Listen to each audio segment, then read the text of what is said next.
Hola, ¿qué tal estás?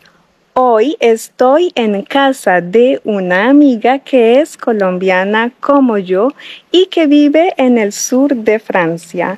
Elle m'a gentiment prêté sa maison pendant une semaine et cela m'a permis de me recentrer un peu sur mes objectifs pour créer du contenu et de bons outils pour t'aider à progresser en espagnol. Bon, on va marcher un petit peu. Vamos a caminar un poco y voy a ponerme en la sombra. Je vais me mettre à l'ombre. En este momento hace mucho calor. Entonces voy a aprovechar para meter los pies en el agua. En ce moment, il fait très chaud, alors je vais profiter pour mettre mes pieds dans l'eau.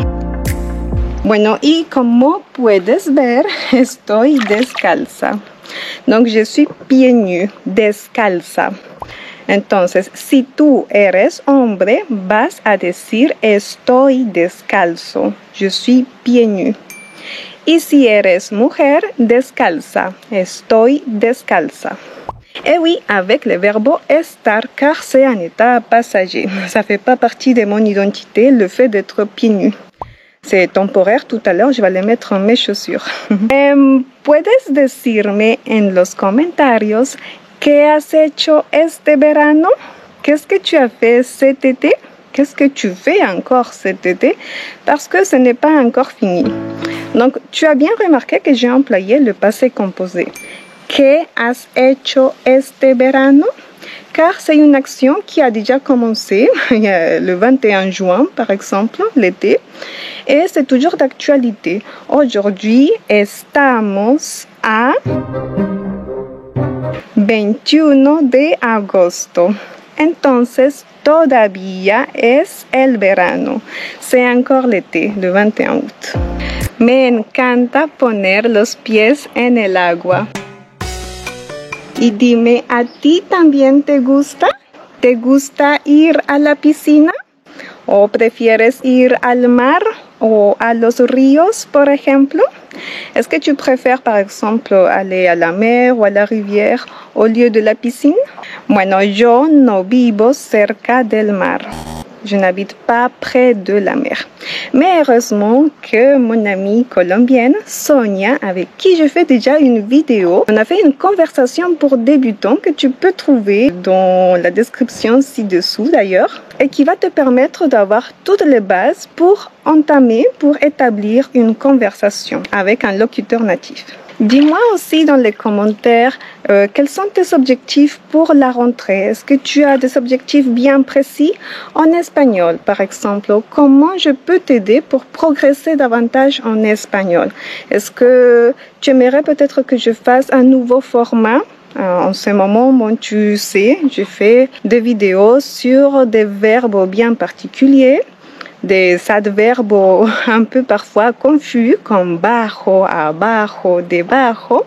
Et bien sûr, toutes ces vidéos, tu peux les retrouver et y accéder gratuitement.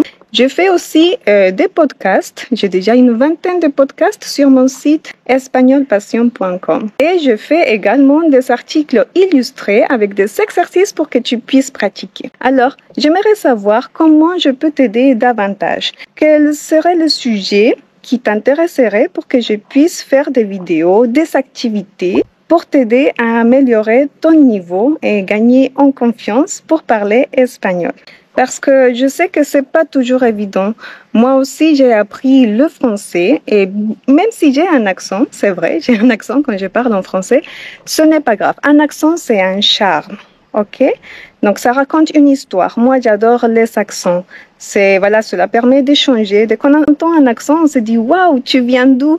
Et tu vois, ça déclenche une conversation. Donc, il ne faut pas avoir honte de notre accent. Il faut être fier parce que déjà, on fait l'effort de parler une autre langue. Alors, il faut toujours être fier de tout ce qu'on sait comprendre, de tout ce qu'on sait dire. Et il faut savoir aussi se récompenser. Parce qu'on n'apprend pas ça du jour au lendemain. Dis-moi par exemple toi, ça fait combien de temps que tu apprends l'espagnol? ¿Cuánto tiempo llevas aprendiendo español? Et bien sûr, n'hésite pas à me dire tes difficultés et comment je peux t'aider. Quel sujet t'intéresserait que j'aborde dans mes prochaines vidéos? Et oui, comme tu sais, je fais aussi des cours en direct. Et bientôt, il y aura un nouveau cours en direct. Comme ça, on va pouvoir échanger et faire des activités, des exercices ensemble en temps réel. Bueno, creo que voy a levantarme porque hay mosquitos. Il y a des moustiques. Entonces me están picando y no quiero que me piquen. Je ne veux pas qu'ils me piquent parce que j'attire énormément les moustiques. Malheureusement, je les aime pas trop, même s'ils m'aiment bien, c'est pas mon cas. Bon, je voulais faire cette vidéo afin d'échanger avec toi, alors n'hésite pas à m'écrire dans les commentaires. Et n'hésite pas à me dire si ce nouveau format te plaît pour que je puisse échanger avec toi et qu'on puisse voir ensemble comment je peux t'aider davantage. Por ahora voy a dejarte y voy a entrar a la casa. Pour l'instant, je vais te laisser et je vais rentrer dans la maison parce qu'il fait très chaud. Hace mucho calor y me estoy asando. Je crame. Vale. Te mando muchos besos. Je t'envoie plein de bisous et je te dis hasta prontito. À très bientôt.